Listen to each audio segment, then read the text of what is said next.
How's it going, everybody? I'm gonna be showing something here in a second, but I just want to do a quick conversation. Actually, I can go to it right now. There's no reason not to go to it. Um, we're gonna be talking about housing. Is it less affordable than they were in the past? Are they more?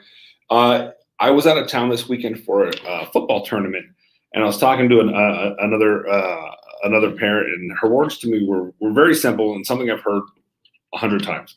When are housing prices going to get back down to realistic prices so I can afford to buy them? And my answer, as I assume every realtor's answer over the last 6 months, has been now. Now is the time to buy. You want to buy now.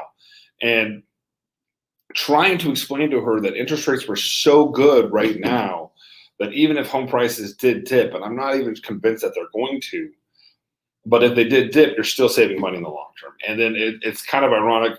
I was talking with Brian Birds today, and he was talking about the exact same thing. And actually, there's a chart to show this. So we're going to be talking about it, going through the chart, having some conversation on it, because it's very easy for us to explain to buyers or to tell buyers, hey, listen, it's still a great time to buy.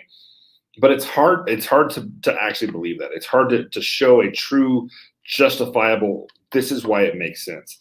And unless you start, pulling out a calculator and showing this is what you're paying in interest, and if it raises in interest, it's going to be this. It's very difficult to do. So what happened is, Keeping Current Matters, and if you don't ever go back in there and read some of the blogs and posts and Keeping Current Matters, you need to. Just an amazing site. Has a lot of great information, great stuff for you. Great stuff you can use for your own blogs as well. But there's just a fantastic thing in there about right now about what's going on with housing prices. Headlines are out there that housing affordability is declining, and those headlines are correct. No one is going to disagree that a house costs more today than it did last year. The problem is, based on inflation, based on interest rates, based on all those things, is it really more expensive? So they went back to 1975. And in 1975, and to put that in perspective, and it's a scary thing to think about, but my brother was born in 1977, and he's really old. And I hope he's watching right now so he can say something. So basically, we're talking about the lifespan of my older brother, who still looks like he's 25 years old, can still outperform most 25-year-olds. So it's not a huge time frame, but it's one of those things that it just kind of puts some things into perspective. How much housing prices have changed, what's happened. But the most insane thing is inflation and what has happened with interest rates. And interest rates have really dropped. And it's just crazy. It's just a wonderful time. And I can see by the reactions that my comments about my brother have hit the airwaves. So I'm excited. Obviously, the price of a home has appreciated dramatically over the last 45 years. So have the prices of milk, bread, just about every consumable prices rise over time. We know it as inflation. You can think about this when your grandparents used to tell you, I used to be able to go have a steak dinner for a nickel. And it's an adorable story, but it doesn't really mean much to you. We don't understand that. We don't think about that. Interest rates are the same way. When I bought my first home in 2003, I was ecstatic to get an interest rate of 6.5%. I thought that was an amazing interest rate. I was excited to see it. If I was offered a 6.5% interest rate right now, I would laugh so hard I would probably pull something in my lower back. But let's talk about when we're talking about this, we're looking at a housing price is just one component that makes up the monthly cost of the home. Another key factor is mortgage rates and the time of the purchase. Mortgage rates is huge because that's going to be your long-term dividend over the next 15 or 30 years, depending on how long of a mortgage you take out. Interest rates drastically affect how these things are going to work. Mortgage amounts. Take a median sales price at the end of the second quarter of each year as reported by the Fed, and assumes the buyer is making a 10% down payment. So they're assuming with all of these sales prices, we're going to have a 10% down payment, and they're going to use the second quarter for reporting purposes. Mortgage rates are going to look at a monthly 30-year fixed rate for June of that year as reported by Freddie Mac. So they're going to go through making sure it's fair assessment for every timeline from this year all the way back to 1975. Using a mortgage calculator, they're determining the monthly principal and interest, or PNI of the PITI of the loan. And in 2021 dollars, they're using inflation to raise the dollars to what they would be today so we can get a true apples-to-apples comparison. Green means the homes are less expensive than today. Red means they were more expensive. So if we pull up this chart, it's kind of terrifying. When we look at it, let's see, maybe I can make it bigger. So what we're looking at this chart is really cool because we're going to show The same, if you bought a home today at $337,410, your mortgage rate would be 2.77%. That is the average we're getting from Freddie Mac, based on a 30-year fixed mortgage rate. Principal and interest, $1,381. So in 2021 dollars, $1,381. Now, last year, obviously, prices have drastically gone up over the last year, and interest rates have stayed relatively low. So last year, it was cheaper to buy. Just a fact. There's nothing much we can do about it. You get the same house about $290,340, interest rate of 316, principal and interest of 1249. So your dollars would be 1311. 2015 was $260,190 at 3.98% interest, principal and interest of 1,239. So you would actually be paying more in 2021 dollars if you bought the home in 2015 than today, based on interest rates and those type of things. Now, 2010, if you notice in 2010, it's got to drop even from 2005, because 2010, as we all remember, we're coming out of the recession, the 07, 08, 09. Prices really dropped in price. There was a lot of foreclosures, so it really helped the market. So even though the interest rate's at 4.74%, you're buying at $197,550. You're actually paying less dollars back then at $1,282. The rest of this entire chart, even the year 1975 at $35,000, because it was an 8% interest, was $1,414.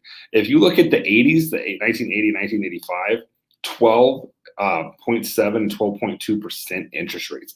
I mean, to put that in consideration, let's just use a 12% interest rate on the 337,000, which is a terrifying number.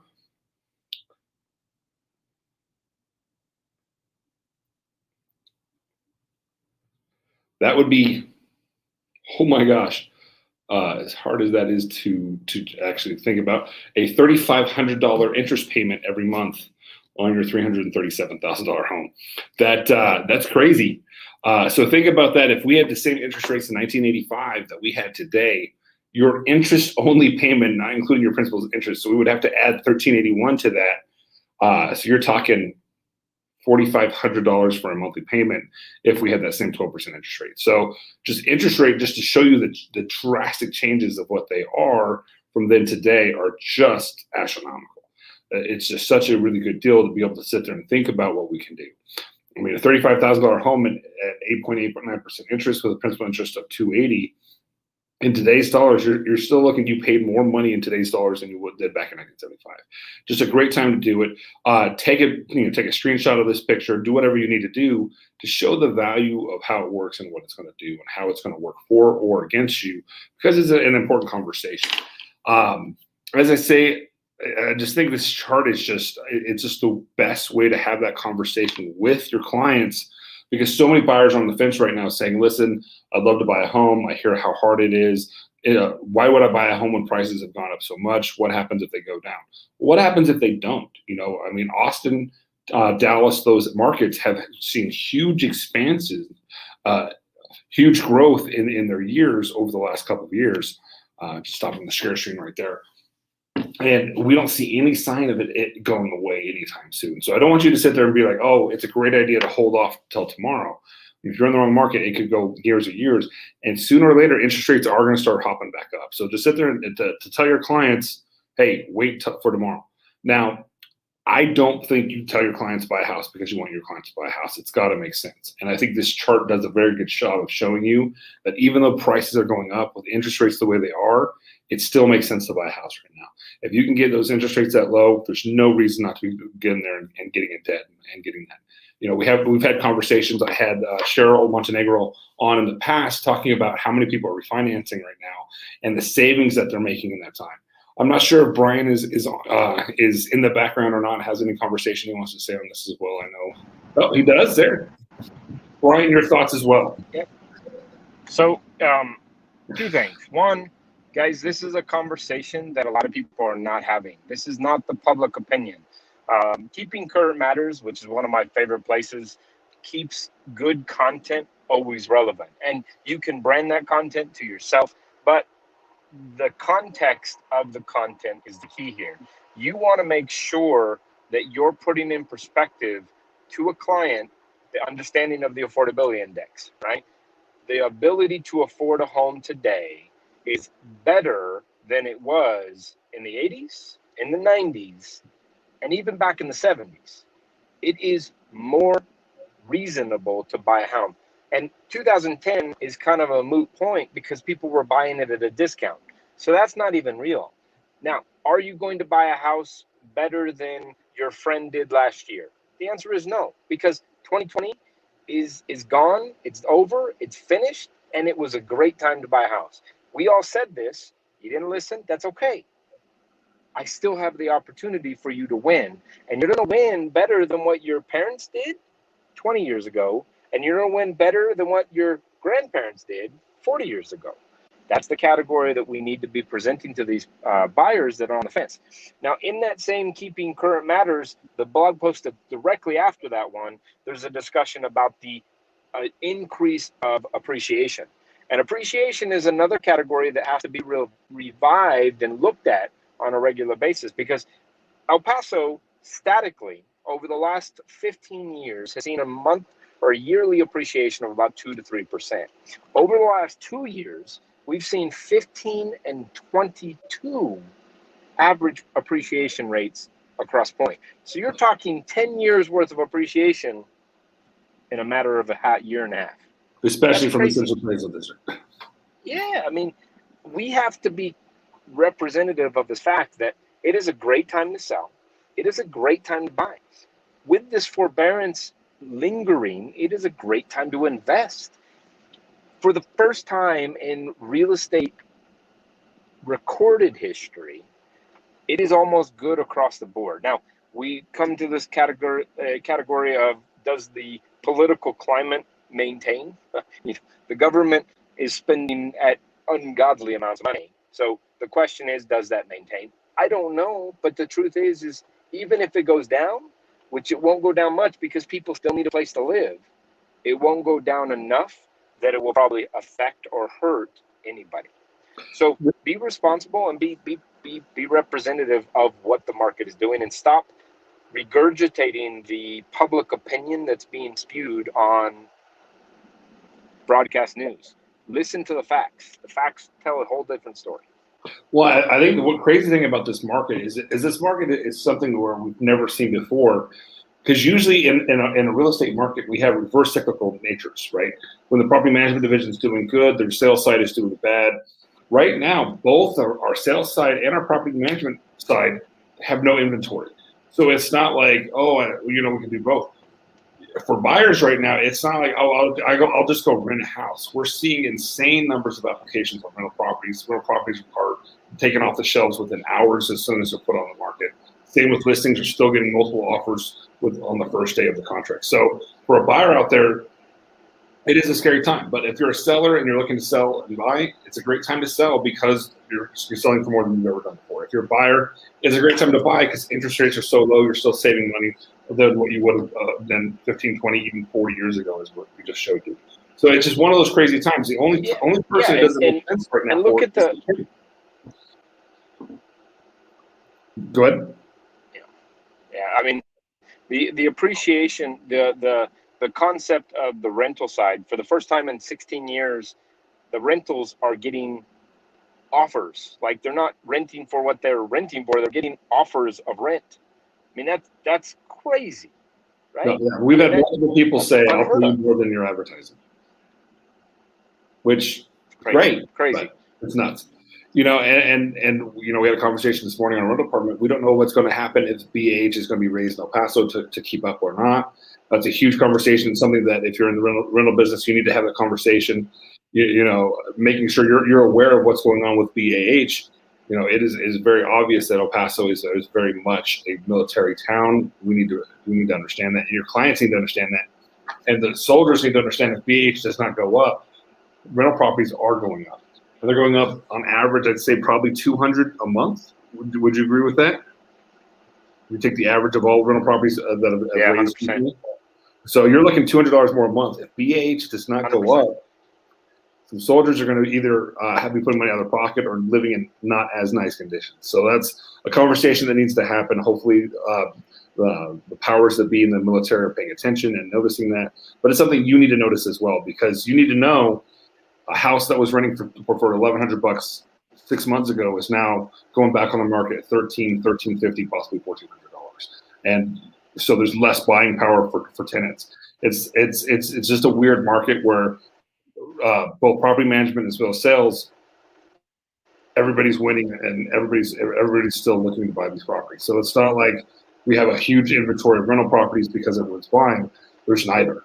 And that's something that you need to understand and have that conversation with your buyers. I think right now for buyers, from what I've seen, the biggest roadblock to a buyer is past experience, because they remember when they bought a house last time, or their friends and family are telling them what happened when they bought a house a couple of years ago, and they're trying to get those same. I want to offer $10,000 under asking, and I want $20,000 in closing costs, and it's just not realistic. And it takes a couple deals for the buyers to realize that.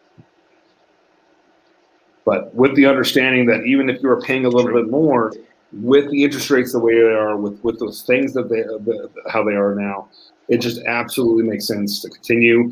It is a great market for buyers. It is a great market for sellers. It's a great market for investors who are doing property management. I mean, property management or investing, you can still get really good interest rates. Now, you're not going to get 2.7%, but you can still get very good interest rates. And as we just said, rental properties are still at a premium. So it absolutely makes sense in all categories to still be purchasing property. 100%. 100%. There is a tremendous amount of opportunity right now that everybody has the opportunity to get. So absolutely. So if you, and that's a huge thing. If you know people who are renting property, have that conversation with them. Like, guys, your rent is about to go up hundreds of dollars. Do you see a value in that? Is it better to get the tax benefits of owning a property? Is it better to have the ability to paint it whatever color you want, do the things that you want to do, and having those conversations? Because the rental market is not easier right now. And right now, the only person who's not, I don't want to use the word winning, is the tenants. It's hard because every single homeowner just got a huge tax increase from the Central Appraisal District, and they have to raise rates accordingly. So these huge $200-$300 rents are not even really justifying the increase in value. And it's reverse gentrification, right? You can purchase a home today that would have cost you more yesterday, but you can rent a home today for more than you would have rented it for yesterday. So it's reversing the gentrification of where things tend to happen. It tends to be home purchasers move out renters. Right now, it's actually renters having to move to a lower scale because they don't move to a purchase. So, it's kind of all over it. And it's something that needs to be looked upon and paid attention to in a very detail oriented, because if you're not having these conversations with those clients that are calling about a rental, with those clients that are calling about, I'll buy whenever the market settles down, if you're not having the right conversations and the educated conversations, and that's the key here. This article is an educated piece of data. It has backup in data, not in a person spewing what they just heard at the coffee shop. And I hate to put it that way, but this is oftentimes the way that news is communicated in this social environment that we're dealing with. They hear it on TikTok, they see it on TikTok, and it becomes verbatim. Be careful. Know where you're getting your sources from. Use dedicated resources that are actually real estate oriented, because listen, we've seen it in the public forum too many times. They regurgitate what they hear in another facet, but they're not focused on real estate. This is something that needs to be understood and needs to be looked upon the correct way. And that's why we have this show, right? That's why Andrew comes on here to try and communicate the right thing and not communicate just junk, or for better lack of a word, what I wanted to say, right? Absolutely. I mean, and that's the thing is, it's on the internet. It has to be true. And the sad truth is, anybody can. The good thing is about the world today is everyone has a voice. The bad thing about the world is a lot of people probably shouldn't have. Everybody doesn't need a voice. Yeah, exactly. And that's like, I understand what you're truly looking at. We hear things, listen to professionals and people who know what's going on. I've been in real estate in one facet or another for over 23 years, and I still don't know enough to consider myself a true professional. I'm learning every day. I'm growing every day as a broker, as an agent, And if you have the belief that you know everything, it's time to retire. So with that, guys, I hope this was helpful. I hope you guys did a screenshot of that thing. I will probably take a picture of it and throw it on a couple of our Facebook pages to make sure you guys can see it, so you know to get it. But it's just, if I'd have had this chart with me this weekend and just like this is saying exactly what I was trying to explain to you, it would have been so much more helpful, because I could see in her eyes she was like, I get it, but I don't really believe. And I just having that conversation with something back up to be like, listen, look, here it is. Flat out, interest rates, how they hurt you. When I'm saying, if interest rates go up 2%, if you're looking at $300,000 home, that's $6,000 a year more in interest. No, that can't be right. If it's not something you deal with on a daily basis, and you actually do the math and have the understanding and knowledge, the power of money is a terrifying power, and it can work for you or against you very easily. KeepingCurrentMatters.com. That is where we pulled this data from, and it is a great place to check on a regular basis. Click on their blog. You can subscribe to them, but not necessary. If you don't want to, you can subscribe and reissue that content with your branding. So KeepingCurrentMatters.com. Great website, great content, absolutely great information. And if you are a broker out there and you're looking for great stuff for your agents, it's always a great opportunity to just find something that, it's a good point to talk about. I have a huge advantage where I have a lot of great broker friends, and I will call them a lot. I was like, guys, what issues are you seeing with your agents, so we can have these conversations? Because my goal is to make these things relevant. If it's not something my agents are having an issue with, it's in another office. Because we want to make sure, if you're paying attention to this, it's for a reason. So, guys, I appreciate it. I hope you enjoyed it. Remember, tomorrow, Kent Bush and I will be going over the amendment and some conversations about that, as well as a lot of great ideas of how to make money. So I hope you guys are enjoying that series as well. All right, guys. Thank you. Have a great day. Thank you, guys. Appreciate it.